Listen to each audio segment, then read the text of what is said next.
Hello and welcome to ADMA's webinar on spam and related issues. To begin, I would like to acknowledge the traditional custodians of the lands on which we all meet. For me, it's the Gadigal people of the Eora Nation. I would like to pay my respects to elders past, present and emerging. I would particularly like to pay respects to any First Nations people who are at the webinar today. We are honoured to have as our guests representatives of the Australian Communications and Media Authority, or as this community refers to them as ACMA. The ACMA is Australia's media and communication regulator and oversees compliance in the areas of spam, telemarketing, scams, amongst other things. Joining us from the ACMA today, we have Authority Member Samantha York and Manager Compliance and Intelligence, Evan Westmore. From ADMA, the Association for Data-Driven Marketing and Advertising, we have the Chair of our Regulatory and Advocacy Working Group, Peter Leonard, and my colleague, Manager of Regulatory and Policy, Dr. Rob Nichols. I'm super excited about the conversation we're going to be having today on such an important area of marketing. This is apparent as well by the over 1,400 registrations we've had for today's session. Just a quick overview of how the session will unfold. First up, ADMA will present an overview of key elements of telemarketing and spam compliance. This will be followed up with some insights from Authority Member Samantha York, and then a panel discussion where Sam and I will be joined by Evan, Peter and Rob for what I'm sure will be a valuable and interesting conversation. We will also have a short Q&A towards the end of the webinar. I'm sure many of you will have plenty of questions for our panelists today. Please submit these to the Q&A box and we will endeavour to answer as many questions during the webinar as possible. We will also then do our best to respond to any unanswered questions after the webinar has concluded. Before we continue, ADMA would like to ask you a quick poll question. How would you rate your understanding of how the Spam Act applies in marketing today?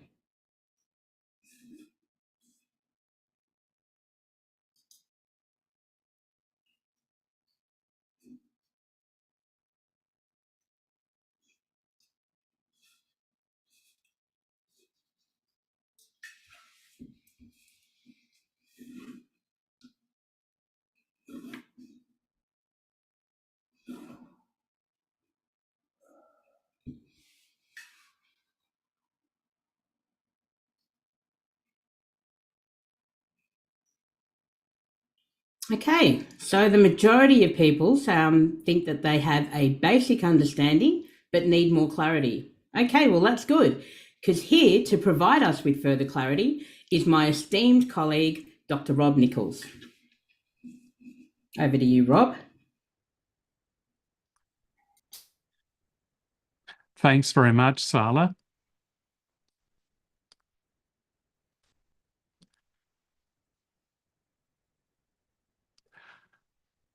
As Sala mentioned, I'm Rob Nichols and I'm coming to you from Gadigal land. I'll be running through some material on telemarketing and spam before we hear from Sam York and then have that broader discussion.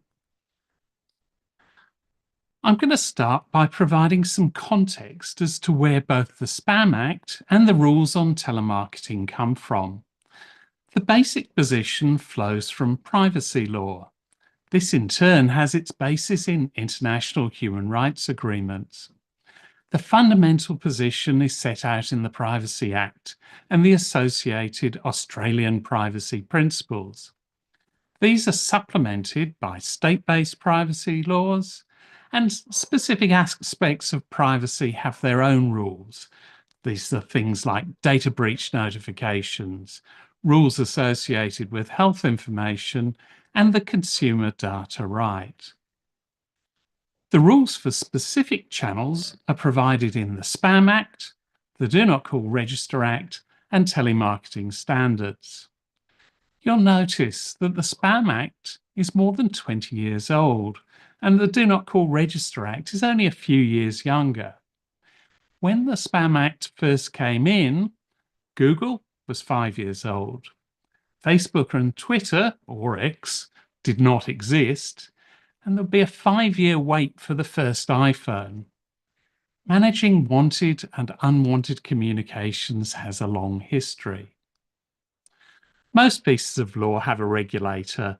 In our communications with customers, the laws and regulations are enforced by the Australian Communications and Media Authority, or ACMA. Sam and Evan, who we'll hear from later, are from the ACMA. Sala introduced a narrow set of issues that the ACMA deals with, but it has a very wide set of responsibility. It regulates communications and media to contribute to maximising the economic and social benefits of communications infrastructure, services, and content for Australia. Each year, the ACMA publishes its enforcement priorities, and these tend to be customer-oriented. I'm going to start by looking at telemarketing. The Do Not Call register is at the heart of telemarketing rules. This allows people to put their number on a register so they won't get calls that they don't want. Telemarketers must not call numbers on that list, and it's really important to get the order of things clear. If you have a customer that's given you their number, you can only call them if they've given you consent to call. If they're not on the Do Not Call register, and that's not very many numbers, it's still useful and safest to get consent for that telemarketing call in advance. It's also to realise that consent that you give is time limited. Once you have consent to make a call, that consent's only valid for 3 months by default. And even at 3 months, many people who have numbers on the Do Not Call register might find that call intrusive. The other thing is that once a number's on the register, it's effectively there forever. People can remove their numbers, but there's really very little reason to do so. Beyond the Do Not Call Register Act, the 2017 Telecommunications Industry Standards further protect customers and consumers from intrusive telemarketing practices. These standards prioritise the rights of call recipients, ensuring that calls are made at reasonable times, callers clearly identify themselves, and individuals can easily end unwanted conversations. It's a framework designed to strike a balance between legitimate business needs and the customer's right to privacy and peace of mind. The customer rights create obligations on telemarketers, and these arise both at the start of the call and, if the person who's being called says so, during the call. So at the start of the call, you need to let your customers know, or the person calling needs to let them know, first name and reason for calling. You have to also say the name of the business that wanted the call made in the first place.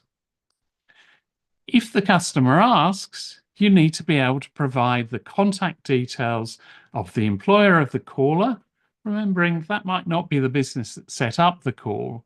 You also need to be able to let the person called know who is responsible for complaints or inquiries. What that means is having scripts ready in the telemarketing centre for standard requests. And perhaps the most important rule, at least from the customer side, is that you must hang up if the person that you call asks you to do that. Another important issue is caller identification. Even if you can find somebody who actually answers a call with no caller ID, you're not allowed to display it. On the other hand, you can choose the number that you do display.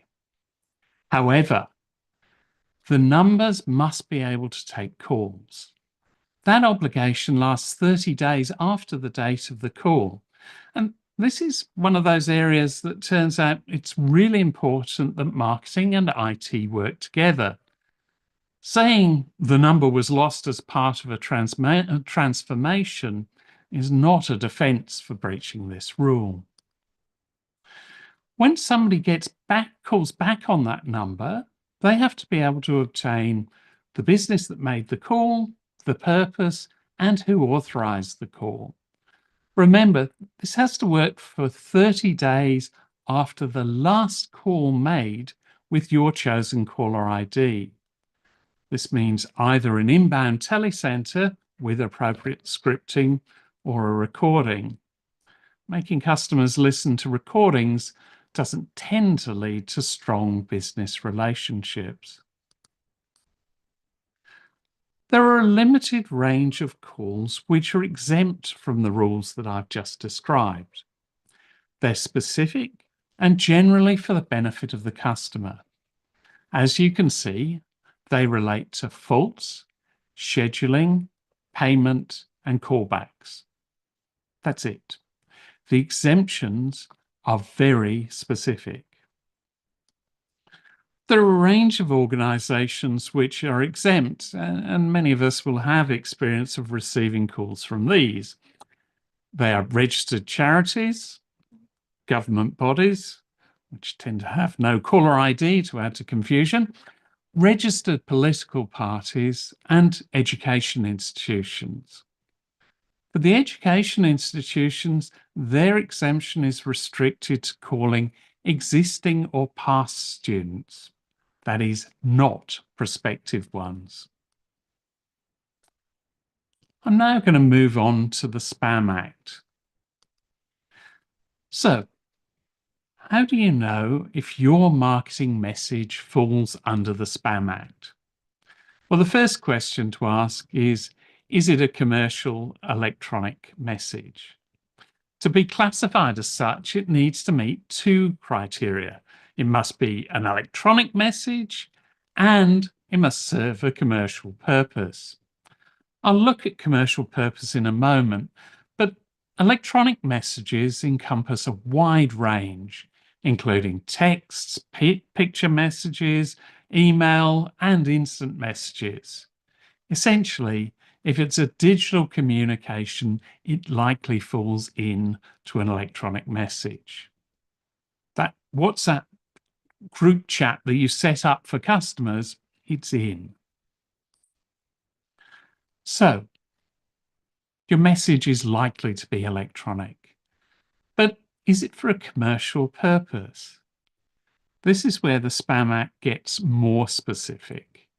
Your message is considered commercial if it's promoting goods, services, real estate, business opportunities, or investments. And this applies even if you're just promoting the supplier, not the product itself. Additionally, the Act covers messages that might assist in deceptive practices like scams. So, it's critical to be mindful of the intent and potential impact of a message. If you have a happy birthday DM with a discount code as a birthday present, it has a commercial purpose. The other type of message is a transactional or service one. We can think of these as essential communications that facilitate existing agreements or relationships. So examples include order confirmations, shipping notifications, warranty information, account balance updates, or messages about employee benefits. One important aspect here is the message is about something where there's an existing commercial arrangement between the customer and the person sending the message. They're predominantly after-sales messages. However, the key here is that these messages serve a functional purpose and not a promotional one. Some messages have mixed content. That's because in the real world, marketing messages aren't always black and white. You often see a blend of commercial and transactional content, and those can be within the same communication. This is called mixed content. It's quite common for businesses to include a bit of promotion alongside essential information. However, it's really important to remember that even if the commercial aspect is secondary, the entire message falls under the Spam Act. Perhaps it's easiest to think of it this way. If you add a dash of marketing to an otherwise informational message, the whole thing needs to comply with the rules. This includes having an unsubscribe link. It means it's really important to tread carefully when you mix content. Better to err on the side of caution. If in doubt, think it's mixed. And there are also some warnings here. So Google is my friend. However, Google is less of a friend when it comes to spam rules. And I promise this isn't a slide about search engine optimization. However, on the top of this search is the ACMA and their link and a link to their resources on spam. Really very useful. However, to the right is the Google box, and that's on the American Can-Spam Act of 2003. Same year, some of the legislation sounds the same, but the Can-Spam Act does not apply here. Worse, if you follow the information provided there, you'll find that mixed content is treated differently under US law. The next result on this page from Google is the Australian Law Reform Commission. The one after that is from the Federal Trade Commission in the US. This has a similar approach to regulation as the ACMA. It has a really high level of really useful guidance, all of which is almost certainly unsuitable for Australia. Of course, number 4 in this organic search is ADMA and some of our resources on Spam Act compliance. So let's have a look back at the key points where the Spam Act comes into play. It primarily governs electronic messaging. That's all of those things like email, text messages, instant messages, and related apps. It's not the blanket rule for all digital communications. The Spam Act focuses specifically on commercial messages, those with sales or promotional content. To stay compliant, you need to ensure that you have the recipient's consent, either express or inferred. Your messages need to clearly identify the sender, including contact information. And finally, you mustn't forget that all commercial electronic messages must have a functional unsubscribe facility. You need to make it easy for people to opt out if they choose. I'm going to run through consent, identifying the sender, and functional unsubscribe in a little bit more detail. So, consent means getting the right consent from the recipient before you send them any type of marketing message. And the Spam Act outlines 2 different types of consent: inferred and express. Express consent is where the recipient of the message opts in to receive your messages. And that opt-in could be ticking a box via a website, via a phone, via an app, face-to-face, completing a form. Not only do they need to provide express consent, but you need to be able to prove that they've done that. That means keeping a record of when they provided permission and who gave that permission.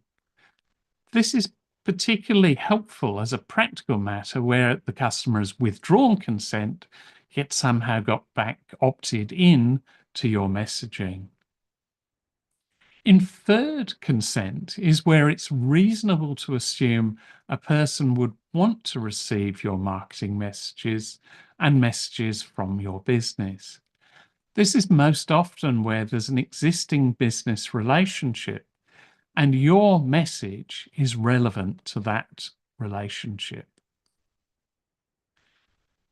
To comply with the Spam Act, your electronic marketing needs to include your identity and your business contact details.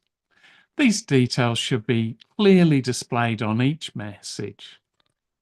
That's not hard. That's what good marketing practice is anyway. Remember though, if you use a third-party service to send your messages, the message itself must clearly identify you as the authorizing business.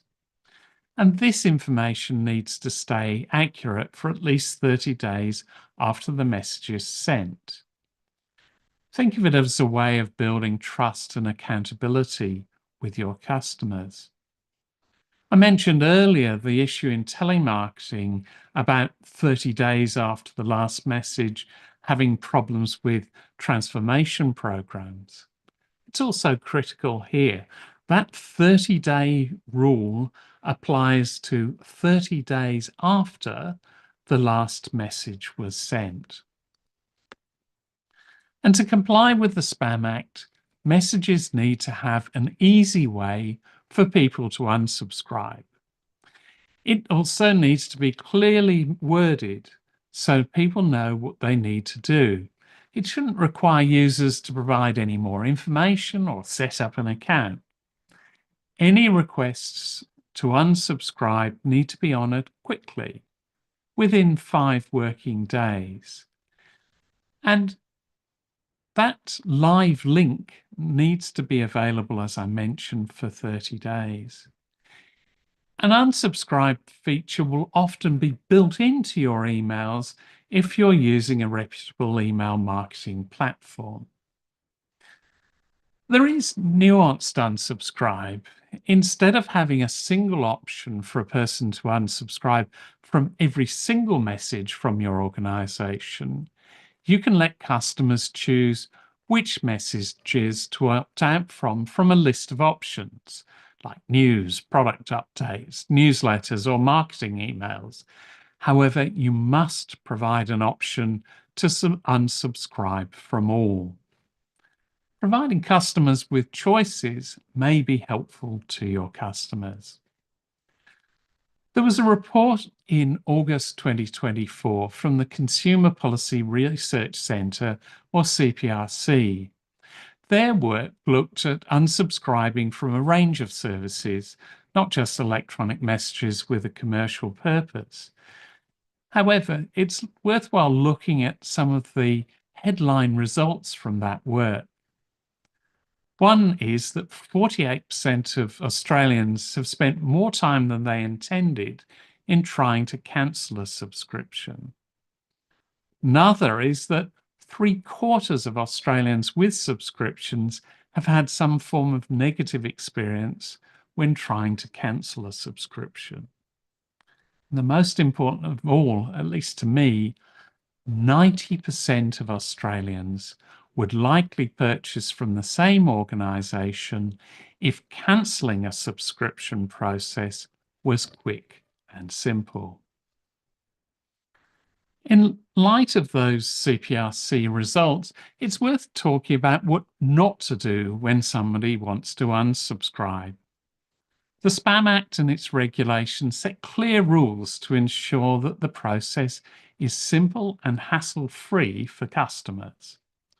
When somebody clicks the subscribed link, they must not be asked for more personal information.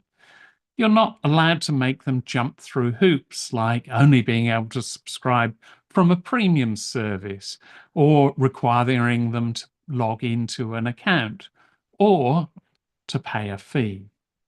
The unsubscribe process must be straightforward and free of charge. Remember, the goal is to respect your customers' preferences, not create additional barriers. Making it difficult to unsubscribe can lead to frustration and damage of brand reputation. And if upsetting customers is not enough of an incentive, then it's worth considering the penalties. This is not just the Pizza Hut penalty of 2.5 million in May 2024, Luxottica of 1.5 million in April 2024, or Outdoor Supercentres 300,000 in January 2024, or the ones on the slide. The reality is that the cost of penalties is only a small part of the cost to the business. For a start, there's a problem that needs to be fixed. For most businesses, this ends up being the type of root and branch review which involves the whole of the C-suite. That's a significant amount of management time. It's also likely that as part of the settlement of the penalty, the ACMA will have asked for an enforceable undertaking. That's not just a promise not to do it again. It also requires that that root and branch review be monitored and assessed by an independent expert. And that expert typically reports to the C-suite and the ACMA at the same time, not one before the other. Breaching a federal court enforceable undertaking is also problematic. Not only does it mean more penalties, but the ACMA might consider taking another couple of courses of action. One is that you've clearly engaged in misleading or deceptive conduct in offering the undertaking and not living up to it. And the other is, in extreme cases, arguing that a breach of a court enforceable undertaking is contempt of court. That leaves your choice as to whether the CEO or the CMO is in contempt. But even more important for all of this, if you get the corrections done properly and in good time, and you put that management time into it, the reputational harm will still take a long time from which to recover. There's a simple solution here. Get telemarketing and spam compliance right. And if you needed even more incentive, the ACMA's compliance priorities for 2024 include targeting misleading spam messages. That's enough for me. The next speaker is my friend and ACMA authority member, Sam York. Sam is an accredited mediator, technology lawyer, and policy advisor with over 24 years' experience working in digital media and technology sectors, both in Europe and the Asia Pacific. Before being appointed as an ACMA authority member, Sam worked in Google's government affairs and public policy team, leading their privacy, online safety, scam and disinformation efforts in Australia. I'll hand over to Sam. Thank you, Rob. And thank you all for spending your lunch break with us today to learn more about your responsibilities under the spam and telemarketing rules. I want to also thank the ADMA team for inviting the ACMA to participate today, and I'd like to acknowledge that I am joining you from Gadigal land. So we're all aware, I think, that unwanted marketing communications can create distress, anxiety, and annoyance for Australians. And depending on the type of product being marketed, it can also have significant impacts for people, including those in vulnerable circumstances. As you've heard from Rob's excellent introduction, Australia's spam and telemarketing laws provide important consumer protections from unsolicited marketing calls and messages.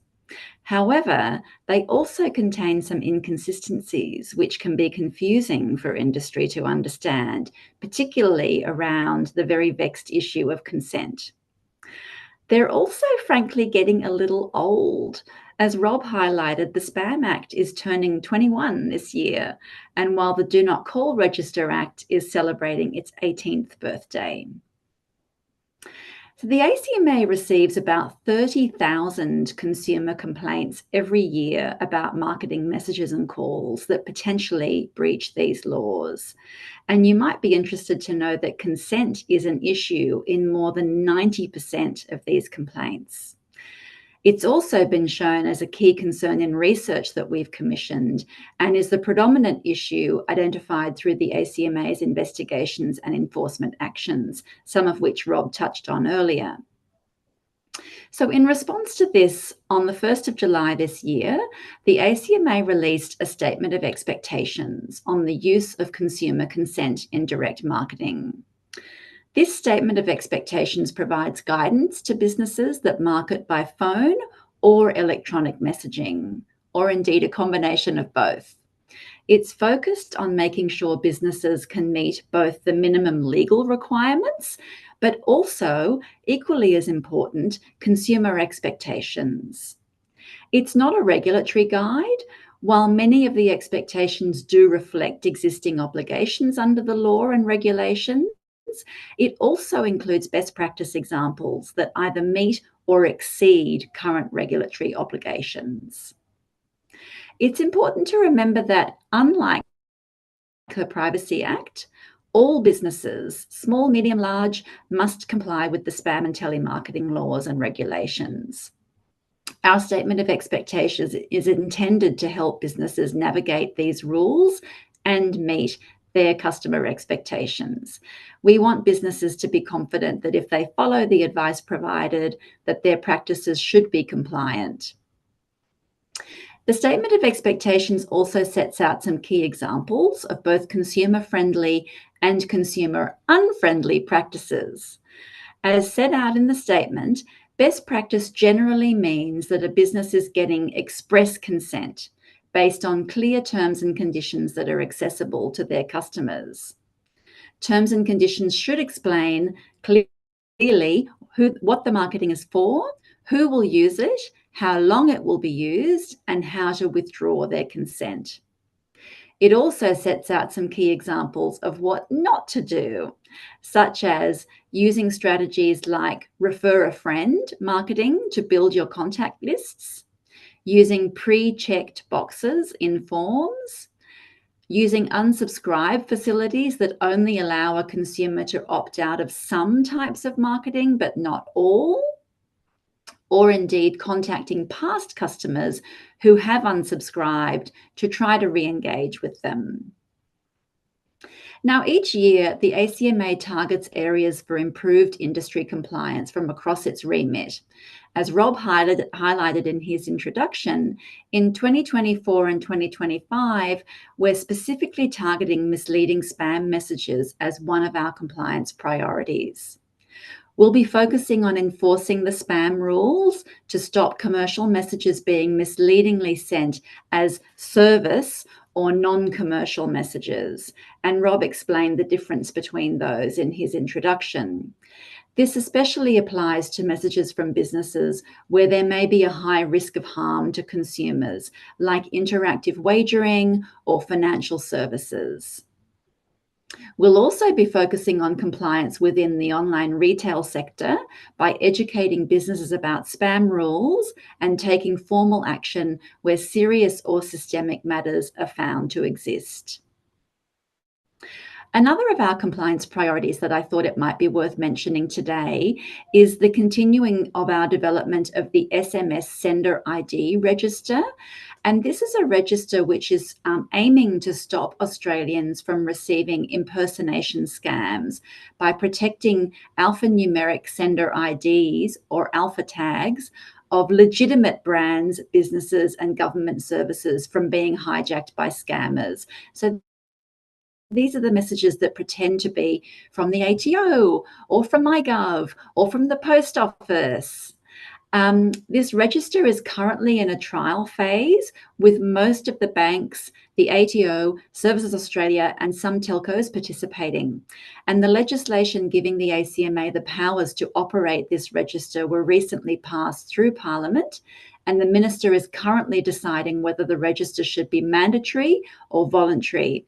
But regardless of whether it's mandatory or voluntary, it would be great to see more brands that risk being impersonated by scammers signing up to the register.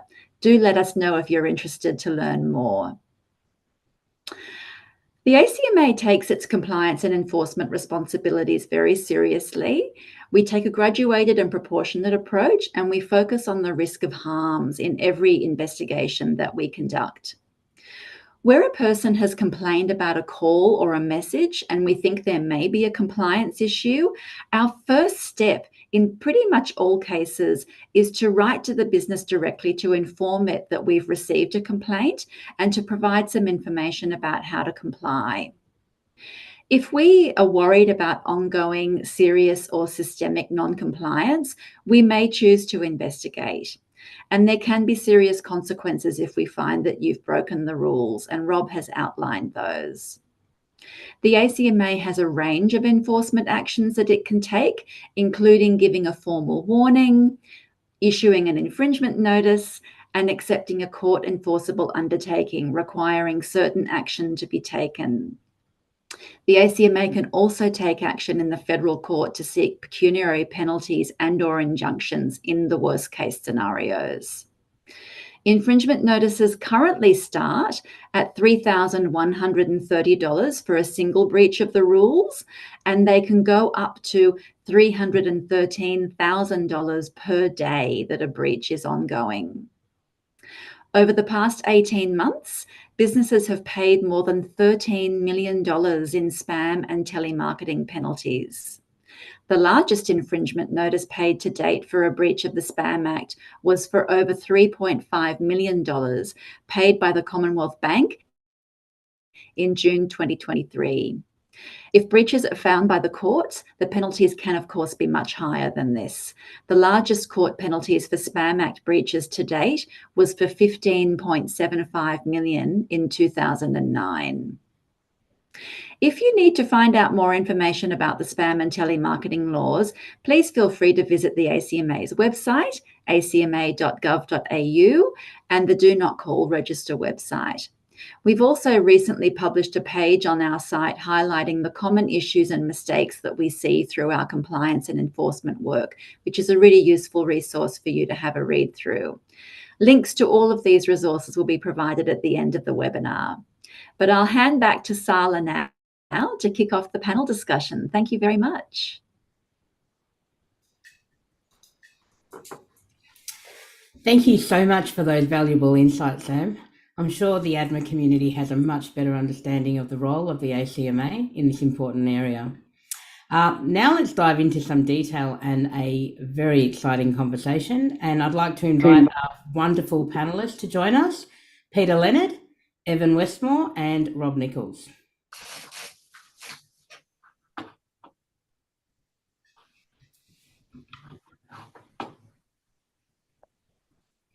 Welcome, everyone, and thank you for being here today. We've got a lot to cover, so I'm going to dive in straight away with our first question, okay? In building consumer trust, what strategies should marketers develop that build engagement rather than annoyance in their sending out of electronic messages? How can the ACMA help marketers in this regard to meet consumer expectations and comply with the law? I might throw to you first, Peter, and then maybe Evan, if you'd like to jump in from the ACMA. Thanks, Sala.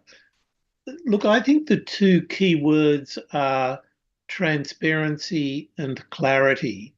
And often the problems arise because organisations are not clear and transparent at the time that they seek consents. And that creates difficulties not only in establishing that there was an informed consent by the consumer to the sending of a commercial electronic message, it can also be counterproductive to the organisation, because when an individual elects to unsubscribe, it's difficult for the organisation to comply with the principle that it should be as easy to unsubscribe as it was to subscribe. And often individuals will have different views as to different channels of communication. So, for example, I don't mind consenting to receive commercial electronic messages by email from organisations that I regard as my favoured parties. But I have a very different view in respect of SMS, which I regard as a much more immediate and intrusive form of communication. So if an organisation has not elected to separately seek consent by channel for each of those two channels, it's more difficult for it if I elect to unsubscribe to get me to unsubscribe from the channel that is really annoying me, but stay subscribed for the other channel, which I don't regard as annoying.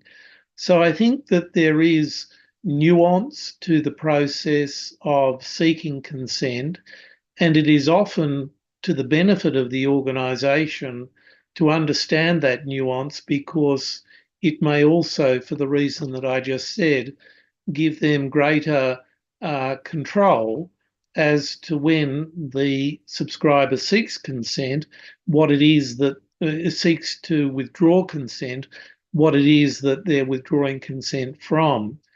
The other thing I wanted to say quickly is that many organisations, from my experience, get wrong the concept of withdrawing consent and appear to think that if they provide a functional unsubscribe facility, that's the only means by which a customer may elect to unsubscribe, that is, to withdraw consent.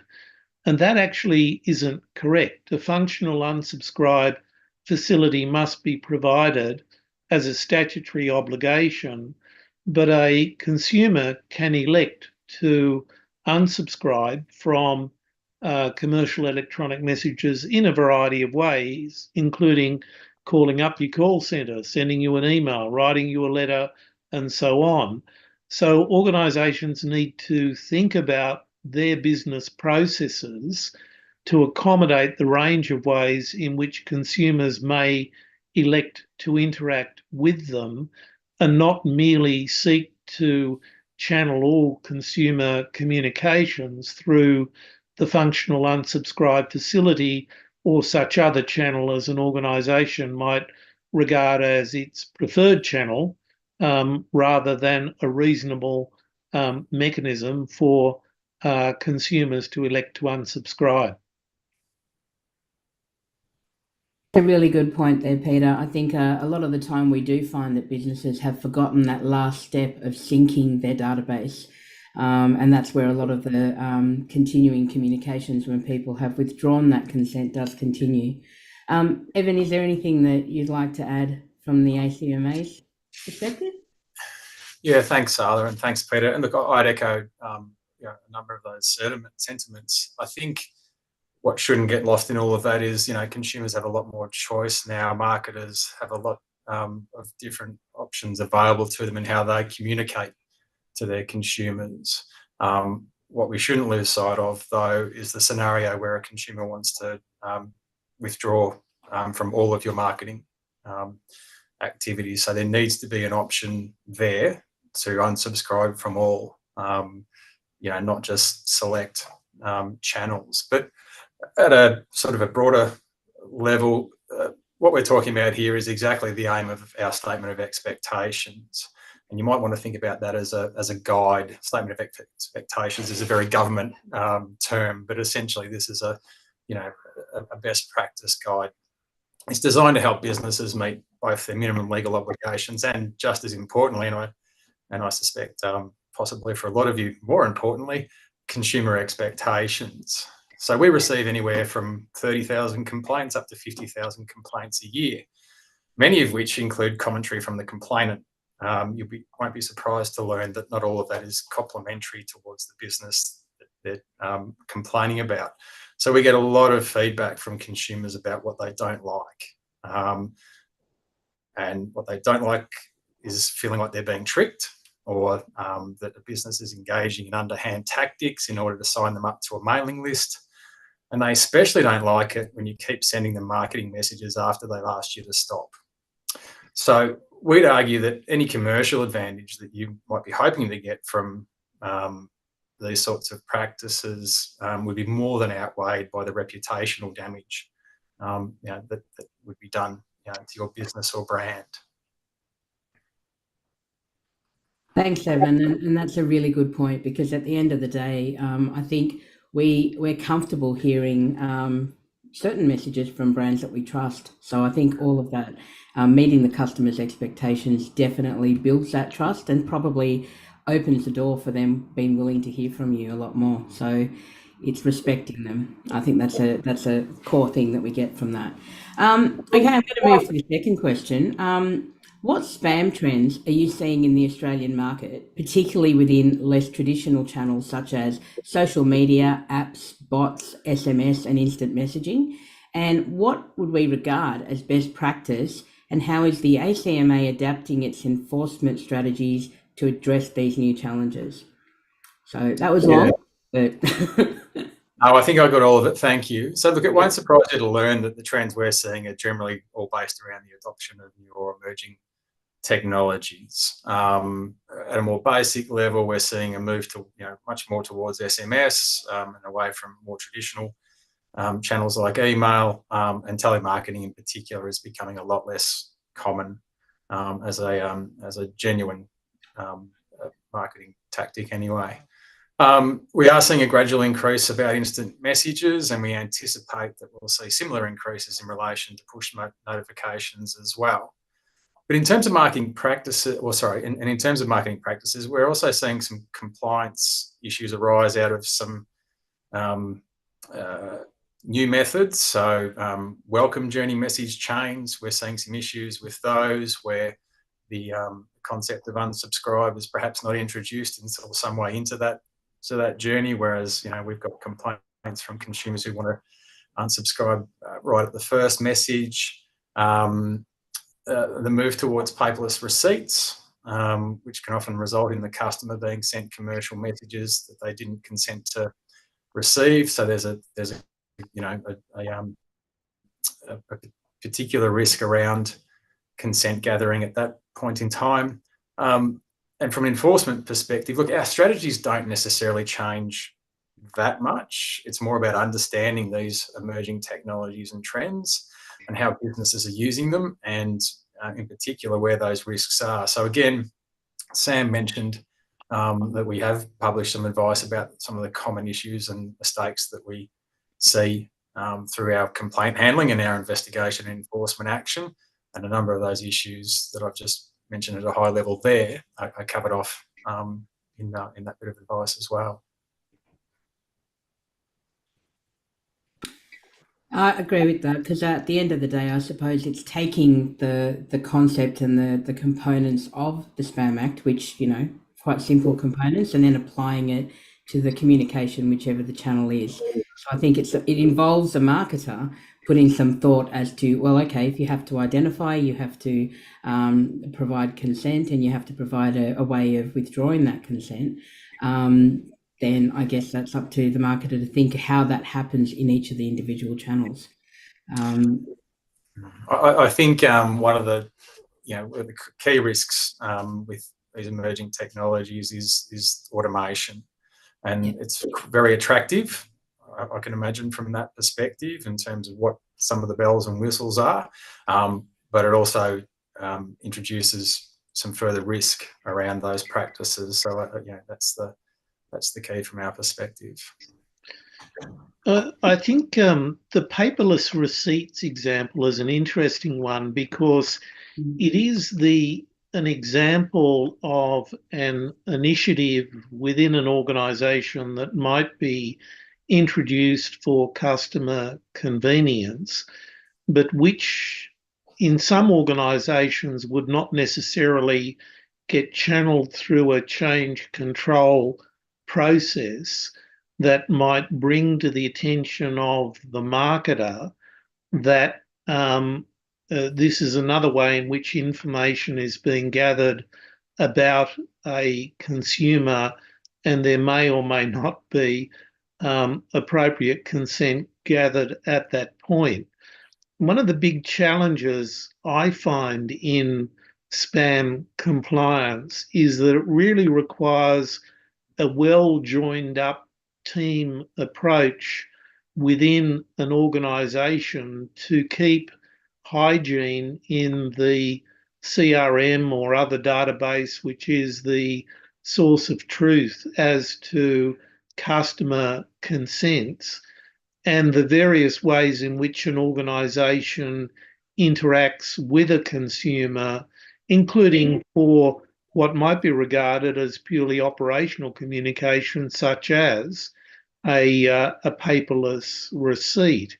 So unless there's really joined up review of business processes and thought about spam compliance, when a new feature is added that may be an operational feature, there is a real risk that a previously assessed marketing database may be used in ways that weren't assessed at that time. So as I say, it requires a really kind of joined up approach of the compliance personnel, the marketing teams, the custodians of the CRM, and anyone else that might be making changes in the way that an organisation communicates with consumers.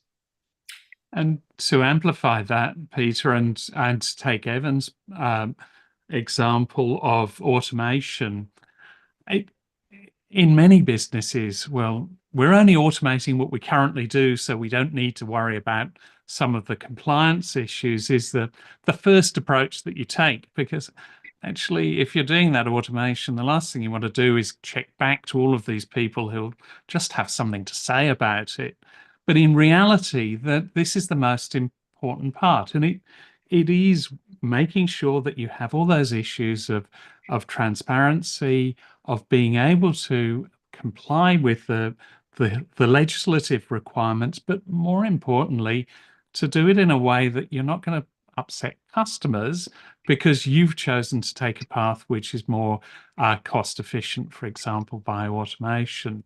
So I think Evan's point is really important there. The other issue, I think, which has the same story, is using a different channel. So using a bot instead of an email doesn't change the fundamental nature of the communication with the customer, and ensuring that fundamental nature of the interaction complies with the Spam Act. Actually, now this is one of those situations, I'll use Sala's expression, the law is the floor. Actually, if you're going to have a long-term relationship with your customers, you simply don't want to upset them. And you certainly don't want the first thing they want to do is complain to the ACMA that the unsubscribed facility that you didn't think was as important, because this really will delight you as a customer, isn't working in the way that it should. I agree. I think it's very much as well a marketer would be a little bit more enthusiastic. Of course, they want to hear more about our product. They've purchased it, when they ask for a receipt, they want to hear more about that. When actually, if we haven't provided the right transparency, the customer genuinely might just want a receipt.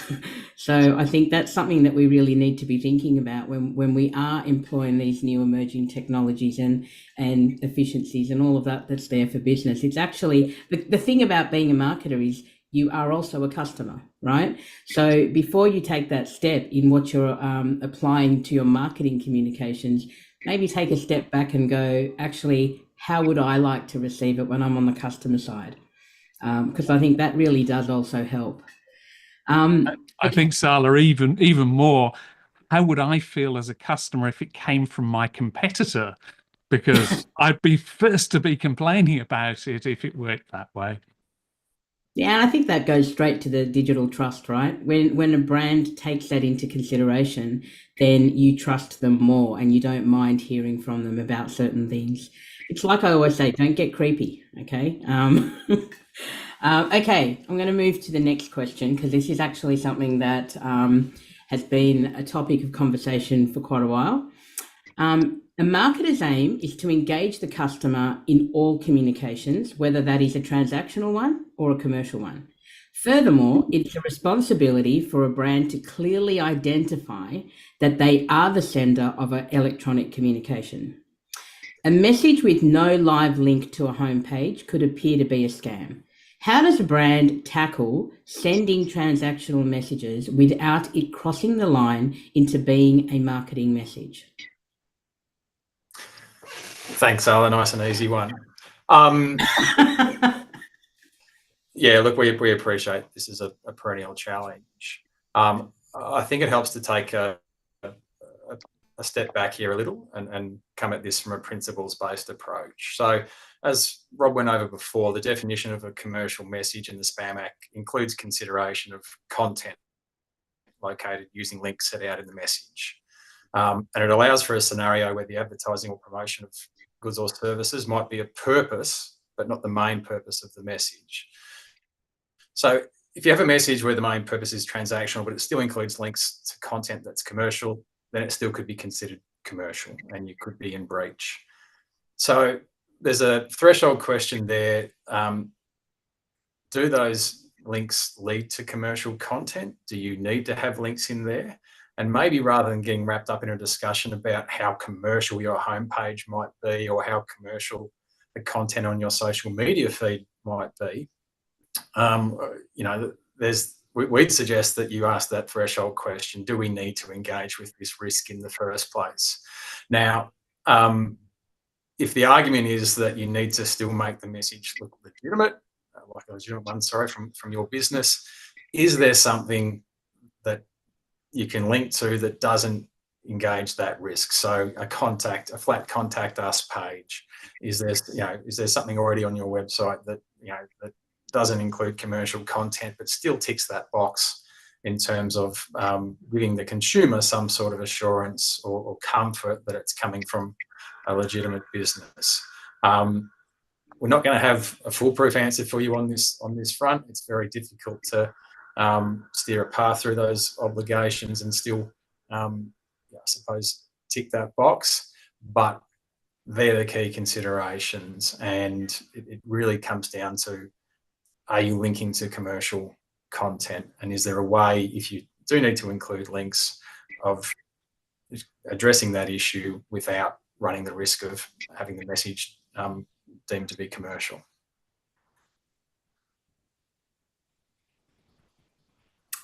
Peter, Rob, any thoughts that you'd like to add to that? Yeah, look, I'd just say that there's a bit of a shibboleth out there that a link to any external site at which there may be marketing content linked or linkable is of itself problematic. I think the key question is, as Evan said, what is the purpose? And noting that in construing the purpose, you look at what is at the destination of that link. And that doesn't mean that that destination necessarily needs to be isolated from the rest of the internet or another site, other pages in a site. But if it manifestly has even a secondary commercial purpose of landing people somewhere where they might then be enticed to go somewhere else in order to get the the marketing content, that is risky. So organisations that wish to provide links to destination websites do need to think very carefully about the landing point and what is available beyond that landing point, and whether adequate separation has been created there. I know many organisations find this problematic, and perhaps are inclined towards thinking that the regulator is uncommercial in the way these rules are applied. That's not been my experience, but similarly, many organisations do appear to start from the view that if they link and it goes to a page that doesn't manifestly have commercial content, but clearly is designed to lure people further on to commercial content, that is potentially problematic. Well, Yeah, I think that. Sorry, Rob. Sorry. Please go. I think that also, though, leads to having to think about how do you provide that linked page in a way which has a consistent look and feel with the rest of your site. So if the rest of your site has socials along the bottom, promotions along the top, but your page for unsubscribe suddenly looks weirdly blank, that may well mean that the person who clicks through thinks, just a minute, have I clicked through some scam email? So I think it's a two-part thing. One is recognize the risk that Peter's mentioned, but the second part is to actually consider it as a whole rather than simply as an obligation, so that the whole of your presence needs to be reflective of that need as well. And to add to what you've all said, we find a lot of questions that do come in. You know, we get the statement, as Peter mentioned. You know, we're always in this world a click away from a sale. But I think, to go to Evan's point, if we really take a step back and look at the purpose for which we've included that link, if it really is to identify who we are, is the only way to do that to send to a big promotional page. A lot of businesses, when they stop and ask, are we actually fulfilling what we're saying we're doing? Because look, a marketer sees a bit of white space on an email. Hey, we can put a product in there. You know, if there's that little thought process which goes, maybe we can cheekily put something in, then that's when you probably do need to stop and go, okay, we're trying to add something in. We're trying to go around the law. But if you actually do think about the fact that that link will take you to a contact page to identify how you are, it's up to the business, I think, to really look at that the way Peter just mentioned. So I think where we fall into trouble as marketers and as a marketing community is where we try to push the envelope a little bit. And I think before we do that, that's when we have to take a step back and do that whole applying the strategies of what is a customer actually going to be comfortable with, and are we trying to get in an extra sale when we haven't got the reasoning for that. Okay, so sorry, has anybody got anything else to say on that, or shall we move on? Because this is probably a conversation that will continue on for a very long time, and you will, as the ACMA finds in every single investigation, have to apply it into context. Okay, so ADMA has been encouraged by the ACMA's willingness to examine use cases and to engage with the businesses that you regulate. It's been something that we thank you for that, because this helps with a lot of application. Why did the ACMA move to a statement of expectations? Why was that the thought process there? Yeah. So just to rehash a couple of bits and pieces. So as Sam mentioned, 90% of complaints we receive about alleged breaches of spam and telemarketing laws include an issue of consent. to drill down a little bit further into the research that you mentioned, our research shows that 65% of Australians had agreed to none or only some of the unsolicited marketing communications they'd received in the previous 12 months. Just under 60% had asked the business to stop contacting them in the last 12 months, but was still contacted again by that business. And over 70% wanted more control over how their data is used by businesses to contact them for marketing. So there's a fair bit of consumer feedback that we get there, as well as feedback from the industry, including through ADMA as well. We're of the view that a regulatory guide in this space would not have been helpful because of the gaps and inconsistencies that we've mentioned, and because of that, we felt that a statement, a guide that lifted things up a little bit, was more principles based, would be more helpful for industry in particular, and would also enable us to promote best practice as well. So we've deliberately taken that path to address both the consumer sentiment, but also, the feedback we get through industry. Look, we are hopeful at some stage that there will be some legislative reform, but the reality is these things take time. And in the absence of any clarity on that front, in terms of modernising those pieces of legislation that we've been talking about today, we felt the need to step in and try and provide this advice in the interim. So I'll reiterate again, we think it helps businesses meet their minimum expectations, but also the minimum obligations, but also consumer expectations as well. And we're of the view that that's a bit of a win-win for industry. And we're hoping that it's a really useful resource. I might just add to Evan's already excellent explanation to just say directly to all of you ADMA members that one of the core criteria that we keep front of mind in all of our work is how do we help the industries that we regulate comply? How can we improve compliance? How can we educate people about what to do to comply?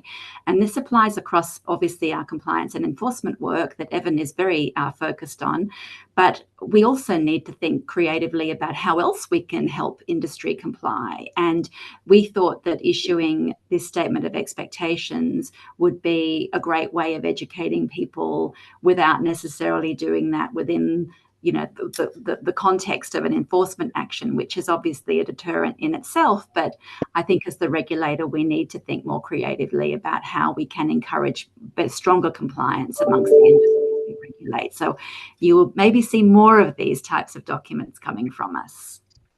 Yeah, I think that's a really good point. I think the other point is that we appreciate that, having to try and interpret legislation is particularly difficult, and it's something that we struggle with sometimes on a day-to-day basis as well. So to have an expectation that industry would be able to do that and clearly understand their obligations is perhaps a bit unreasonable. So that's one of the other core reasons why we've produced this guidance.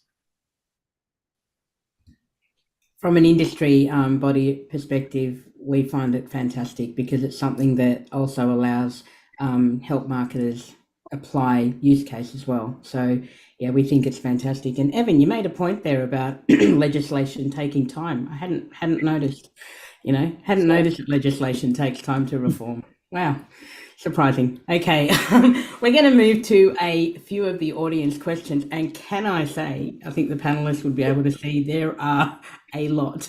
So this is clearly a interesting topic for a lot of people out there, but I'm really glad to have the questions coming, as I'm sure you are from the ACMA too.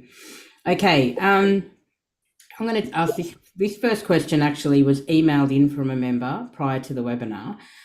Some businesses provide opt-out links in marketing SMS messages. However, there is good advice never to click on a link in an SMS. Does this mean that the opt-out of SMS must always be by sending stop to a number, and what is best practice in this regard? Yeah, thank you. Look, I acknowledge that this is advice that we regularly provide in the context of communications about potential scam messages as well, in terms of the risk with links. The reality is that either of the approaches mentioned there, Sala, would be compliant, but ultimately it's up to the business to determine the approach that works best for them. So an alternative to having a link in there could simply just be that, reply stop to this particular number. So that takes the link out of the off the table. The only thing we just reiterate with that approach is just make sure that you're not combining that with a message that's sent from an alpha tag rather than a number. So if it's reply stop, it needs to be reply to an actual number, not an alpha tag or a sender ID. Obviously, if you're directing them to an actual phone number to reply to, then that doesn't come into the equation. So that's probably the best alternative to overcome that scenario if you are concerned about that perception. Fantastic. I think it's also, this would help with Peter's issue that I don't want to receive anything on SMS, but to have that, but if I'm Peter, as me, I take a similar view. I don't want marketing communications by SMS, perfectly happy to have them by email and other means. I think from a consumer perspective, if I want to opt out in channel, I really should have that availability. So actually, not only is the scam issue, but the inconvenience of having to click a link in order to unsubscribe on one channel using another it's just not a nice way of solving the problem. Okay. Many chatbot transactions collect email addresses. What consent can be inferred from that sharing? Yeah, okay, so that's quite a broad question, and ultimately I think it's going to be situation dependent. But as a general rule, inferred consent is far less reliable than express consent. So inferred consent generally only applies where a person has that provable ongoing relationship with your business and the marketing's directly related to that relationship. It doesn't cover sending messages after someone's just bought something from your business or has made an inquiry, and that may be where the email is provided. So you need to be very careful when automatically adding consumers to your marketing list, or at least those sorts of details. And I'll give you a practical example. Many of the people joining us on the webinar today would have received a compliance alert from the ADMA. So we send compliance alerts out as an initial informal step as part of our graduated compliance and enforcement strategy. It's a way of alerting a business to the fact that we've received a complaint and that on prima facie assessment, there may be an issue. It's not a finding, and it's not us saying we've investigated this and you're definitely in breach, but it's sort of saying, hey, look, based on the information that we've been provided, we think you may have an issue. We send out anywhere from about 6,000 to 10,000 of those a year, and we have a really good response rate in terms of lack of recidivism when we send those out. So it's a really helpful tool. But there are instances where we will send those to a business via the most relevant email address that we can find, and it's usually info at, or it might be a privacy officer address, etc. And then our address will get added to that business's marketing list, and we will start receiving marketing to our email address, spamcompliance@acma.gov.au. So that's a classic example of where there's no consent, there's no inferred business relationship that you can take out of that. It is a clear example of either a practice or a misunderstanding that is not compliant with the Spam Act. So I know that's not a chatbot example, but it sort of just gives you an idea of where some of the challenges or the risks can lie. So it really just does come back to, have you got consent? doesn't matter on what the technology is. Can I just add on that it is important for organisations to think about the practical aspect of establishing whether they had consent or not, because once a message is correctly construed to be a commercial electronic message, the evidential burden shifts to the sender or the authoriser of the message to establish that there was consent. And that can be a difficult task if, for example, the email went through an automated process over time, because effectively you will be required to establish that consent had been obtained through whatever process over time, which may have changed depending upon the campaign or the way in which your website was set up over time. So there is always a risk when you rely upon inferred consent that you may not be able to discharge the evidential burden, either because you simply can't do it or because the weight of establishing it in respect of thousands or tens of thousands or hundreds of thousands of emails sent over time is such that it is just too hard a burden to discharge. And you only need to have a handful of electronic messages that you can't establish consent to be in breach of the Act. So the evidential burden is not something to be taken lightly. I think particularly on the chatbot case, what Peter mentioned before about transparency is important. I don't think if I've sent my email in order to get a transcript of a chatbot session, I've inferred anything other than I'd like to get a transcript of the chatbot session that I just had. And so actually just thinking about why you might think that consent has been inferred is really important. On the other hand, if I'm told, please give your email so that you can receive a transcript of the chatbot interaction, yes, please tick here if you'd like to receive marketing messages, and it's not pre-filled, that looks like something completely different. So I think it's really important to get context. It's really important for transparency to be there. But those risks of inferring something that shouldn't be inferred that Peter's just run through are really significant. And I think also, to add to what all of you have said, it's really important to keep a record of when the dates of when that consent has been obtained and then withdrawn. Many times a customer may actively say, I don't want to hear from you again, and then sign up to a competition or do something and provide that consent again. And it'll be on the business, if a complaint goes through, to be able to show that the last action taken by that customer was either the withdrawal or the providing consent again. So I think those are things that quite often in a business that's not thought about. So keeping those records are really important. There've been a few questions about whether or not you're able to unsubscribe by making someone sign into an account. And I'm going to refer to that directly because it is the spam regulations, and I think that's something that people need to be knowing. Would you like to, somebody else likes to tackle it? Yeah, sure. So thank you. So the spam regulations don't allow for you essentially to require someone to either log into or create an account in order to unsubscribe. It needs to be easy, and yeah, ideally, through an electronic address.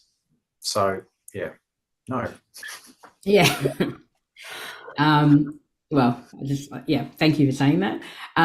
The other one is people have asked about unsubscribing in staff emails, and I'm just going to address this one because Evan, you and I have had conversations about this, about where if somebody has a one-to-one business relationship, there's an inferred consent, and that you really need to think about having an unsubscribe in an auto signature is not necessarily enough, because as Peter mentioned, just having the unsubscribe facility is not enough. You've actually got to keep a record of when people do that, and is it going in and being synced together to a database that is then being washed against before the next email has been sent. So part of it is not just trying to say, okay, we've met the compliance by putting in that unsubscribe facility, if it is not then going to a place that it's going to be actioned and recorded.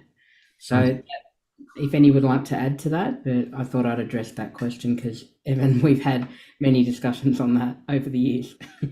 Yeah, I'd just like to add that often the way in which a functional unsubscribe is technically enabled yokes together at least 2 or 3 systems within an organisation back to the source of truth of the CRM where the consents are registered. And I've had experience of organisations where the links within the organisation that yoke together those systems have been broken for some time, and the organisation hasn't picked up that they've been broken.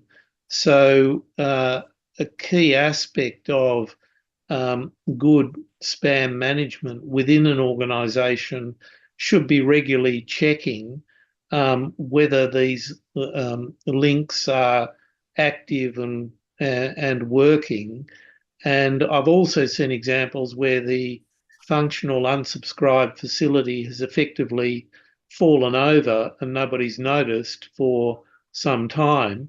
And again, the way that the organisation finds out is that Evan or somebody else sends one of those notices from the ACMA, and then they discover that there's a problem. So regular hygiene checks of your technology are really important. Evan, did you want to say anything more? Or? I was just going to reiterate, so the requirement is that those unsubscribe requests are actioned within 5 business days. So it's not just having that facility there; they need to be actioned. And we've taken enforcement action against a number of businesses for failing to do so. There are some questions here, quite a few, about B2B and B2C. Would anyone like to just give a couple of lines on thoughts on that? Emailing messages, I suppose is that one too hard to answer in a couple of minutes that we have left? Well, it depends on what angle we're coming at this from. But the Act doesn't distinguish between a message sent to a private individual or to a business. The rules are essentially the same. Where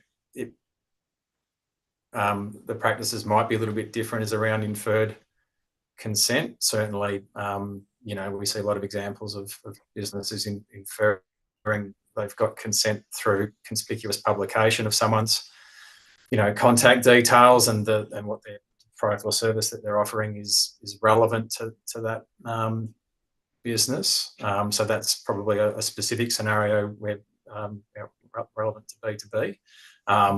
But otherwise, most of the obligations are the same. Yeah, one difficulty with the conspicuous publication exception is that, as Evan says, the inferences to consent is specific to the role of the individual and the link between the product and service and that role. Of course, the problem is if an organisation then ingests that email address into their system, they may not be also ingesting the specifics around the narrowness or definition of that person's role in respect of any further communication. So it may start out with a demonstrable relationship between the individual, their role, and the communication, but then that nuance gets lost in the way the sending organisation maintains its records. So really a caution on relying upon inferred consent by conspicuous publication unless your hygiene around description of the role of individuals and any limitations that flow from that as to the communications that your organisation might send, unless you're confident that that is really robust and up to date. I think we've got time for one more, so I'm going to group a few of them together. A few of these questions have kind of come in about if an event is a free event or a free webinar and you're sending a communication about that, is that considered commercial, is one. And the other one is research and a follow-up survey from a person attending an event. I know what I would say, but is there somebody else that would like to answer that? Well, I mean, yeah, the acts or both acts talk about, you know, advertising and promotion. So it doesn't necessarily have to involve a commercial transaction straight away. And so, I think that very high level example to me would still fall into the promoting or advertising bucket. What was the second question, Sala? The second part was about surveys, and if you're you've just done some kind of event and you're following up with a survey to kind of just get what the experience is, how would that be considered? Would that be considered a commercial communication? Generally, yeah. No, we might have to deal with that one you probably want a bit more information to be able to provide some useful advice on that one, but happy for others to have a go at it. I don't know necessarily that it's commercial, but it's incredibly annoying. I can't tell you how annoyed I am at the number of people that want to have my feedback as to the last interaction that I had with them. It's kind of like having a needy 3-year-old for the rest of your life. Well, on that point, I can imagine that the ones that you do answer would get that kind of, they wouldn't want to hear that response anyway. And Sala, are we going to be sending out a feedback form after this? So my thoughts on that one would be that when people have registered to attend an event, you probably would be letting them know what kind of communications they would be receiving after that event, and letting them know as well that they can unsubscribe from every communication. I think that the transparency, again, is a really important point. But look, I just wanted to thank you. We don't have time to run through every question, but we've got so many here, and ADMA will endeavour to provide some responses to what we can here. But I'd like to thank our amazing panellists today. This has been a fantastic session, and I thank you very much for your time and valuable insights. Thanks, Sala. Thanks, Sala. All the best. Yeah. Thank you, everyone. We really appreciate the opportunity to talk to you all.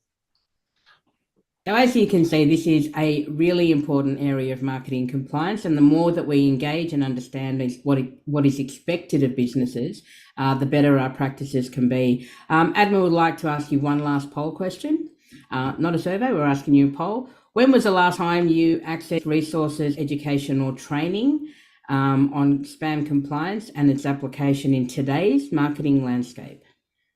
If you can provide your answers to that.